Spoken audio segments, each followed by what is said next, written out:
Well,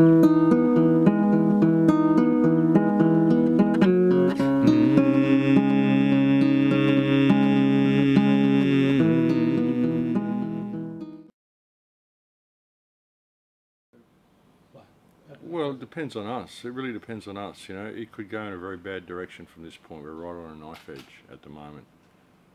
Everything that's happening, you know, so many people have been predicting it to happen this way for so long. And we're seeing now, particularly with David Cameron's recent speech that we were talking about before, he's attempting to associate online activism and essentially any criticism of government with violent terrorist organisations, saying that online activism is as dangerous as ISIS. And really what he's saying is online criticism is as dangerous as ISIS. And we're seeing this happening right across the board in all of our countries. We're seeing it in Australia, we're seeing it in Canada. We've seen a bill that they're talking about introducing in Canada, C-51, which basically criminalises any criticism of government. So you know, we're seeing where it's going. It's becoming very, very dangerous to criticise anything these people are doing. And they're doing this because they're scared, because so many people are talking out about things now. They've really shot themselves in the foot in the last probably 18 months with what they've done in Gaza Strip, with what they've done with ISIS, a lot of what they've done in Syria. I mean, we had huge protests to stop the war in Syria, and they've just cooked up this whole ISIS threat, and they've gone ahead and done it anyway. So, you know, people are waking up to it. And, you know, we're seeing now the steps they're willing to take to prevent us from speaking out, and it could go either way. Either they're going to lock us down completely, or people are going to see it for what it is, which is an opportunity to speak out. Because there's a lot of people now that have gone down all these rabbit holes, all these legal rabbit holes, lose their name, win the game, all this sort of stuff. But that's only going to work now while the system is pretending that it still obeys its own laws. If people don't put all the information that they've gathered through all of these rabbit holes they've gone down, if they don't put it into action now, then we may head for a very dangerous place. But I'm still optimistic. I think that we will get through it. I think that it's all opportunity. If people can maintain a calm demeanour and be polite and eloquent and just speak the truth and maintain the moral high ground in all that they do, I don't think the system's got a leg to stand on. And I think the more it comes for people such as myself, the more this will be demonstrated to the public.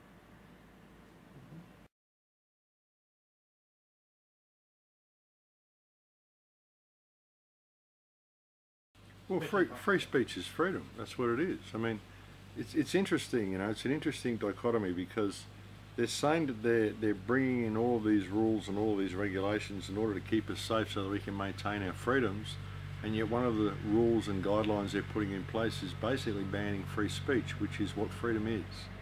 Freedom of expression, freedom to be yourself, freedom to have an opinion on whatever topic you want to have an opinion on. I mean, this is what freedom is. If they're going to ban this, then how free are you?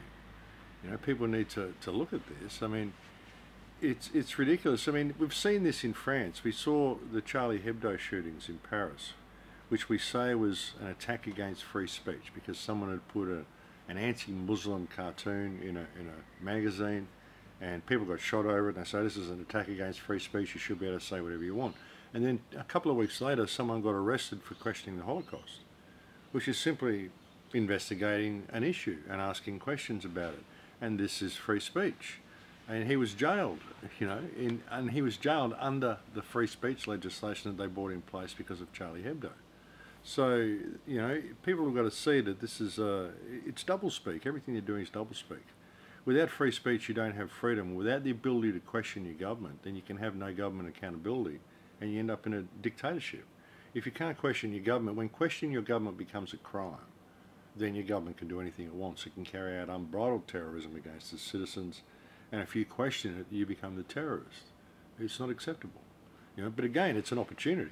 It's an opportunity for us to see what's going on and call a spade, because it's a blatant attack against freedom under the claim of defending freedom, which is how they do it all the time. Mm-hmm.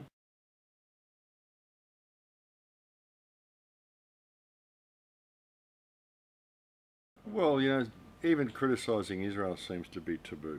You cannot criticise the actions of the State of Israel in any way. If you do, you're perceived to be anti-Semitic. And this is a smokescreen which is allowing the state of Israel to carry out a myriad of war crimes and human rights violations. And it is. It's not a debatable point. It's carrying out massive amounts of human rights violations. And all this is riding on the back of the Holocaust, which I mentioned before. And yet you're not allowed to question the Holocaust.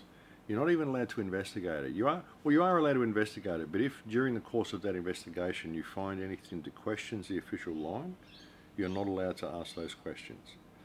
Now that to me creates a real problem, because everything the state of Israel is doing is riding on the back of this event, which we're not allowed to investigate. Why aren't we allowed to investigate it? It's like the only event in history that no one is allowed to investigate. And if you do investigate it, you're only allowed to investigate it in such a manner that backs up the official story. And I'm not saying the official story is wrong. I'm not saying, I'm not being a Holocaust denier. I'm simply asking, why is any investigation into this labelled as Holocaust denial and anti-Semitism? It doesn't make sense at all.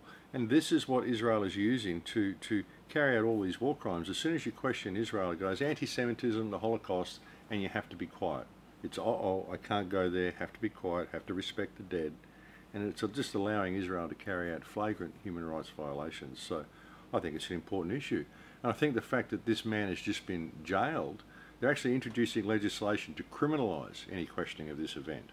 So this indicates to me that there are people who are terrified of this event being investigated, and that raises a red flag, because truth does not fear investigation. Yes, and so at the public, though, you're not anti-Jewish. I'm not anti-Jewish. I've got a Jewish man staying at the house. I mean, I'm not anti-Jewish at all. And it's not anti-Semitic to question the actions of any government.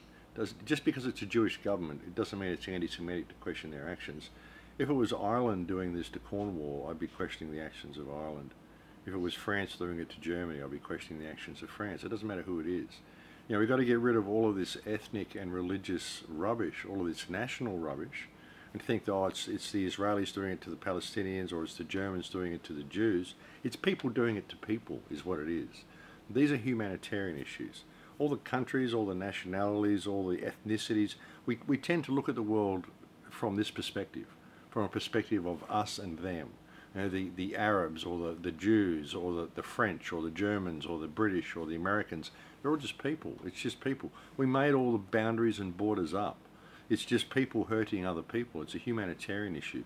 All the problems that we have on the planet are all humanitarian issues. It's a humanitarian crisis, which is all happening because people are following other people's parameters, following other people's ideas of who and what they are, religious perspectives, ethnic perspectives, political perspectives. Put all that aside, it's a humanitarian issue. There's people that are suffering because of the actions of other people that are usually doing so because of someone else's idea that's been put into their head. It's absurd. And if we can rise above all of that, and rise above all the ethnicity and all the belief that we can own countries and all of this sort of stuff, and realise that there's just one human family on this planet, and there's a lot of suffering going on because of our neglect and our unwillingness to look at things from a human perspective. We always put humanity at the bottom of the equation when it should be at the top of the equation. And we need to change our perspective and look at things from that way, and I think we'll heal it. Yes.